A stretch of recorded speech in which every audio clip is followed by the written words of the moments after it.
Devoirs familiaux.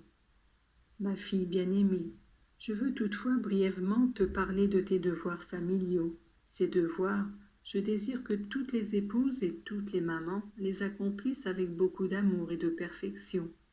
Rares sont les mamans qui savent se comporter de manière à mériter vraiment des éloges.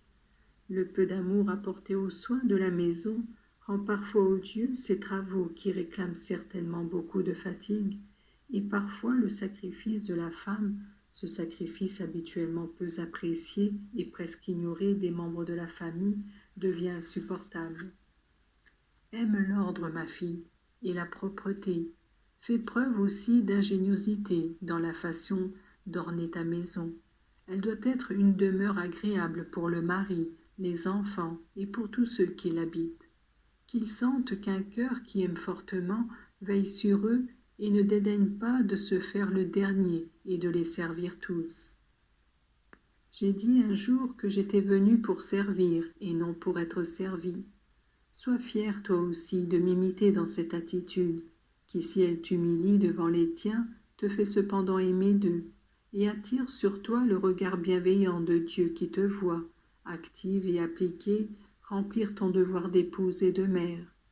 Ne dédaigne pas les humbles services, mais accomplis-les par amour pour ceux qui te sont chers, en offrant tout à mon Père, afin que même si tu ne reçois aucune reconnaissance de la part des tiens, te soit accordée la récompense par celui qui rémunère jusqu'au seul verre d'eau donné en son nom et par amour pour lui. Acte de donation. Procède avec ordre dans tes occupations en donnant toujours la priorité à celles qui te coûtent le plus et qui sont les plus urgentes. Sache toujours renoncer à tes goûts pour faire plaisir aux autres, de façon que toute ta vie devienne un acte de donation à tes frères. Sache aussi demander humblement et avec douceur l'aide des membres de ta famille pour que tous collaborent à la bonne marche de la maison et ne se sentent pas trop désorientés dans le cas où tu viendrais à manquer.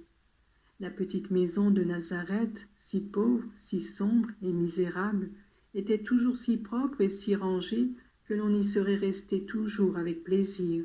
Et même mes amis, les apôtres et d'autres qui venaient, pouvaient y goûter une paix délicieuse. Marie vaquait à tout avec une grande exactitude. Joseph et moi, nous collaborions chacun selon son propre devoir. Pense que dans ta maison aussi, outre ton époux et tes enfants, habite le Seigneur.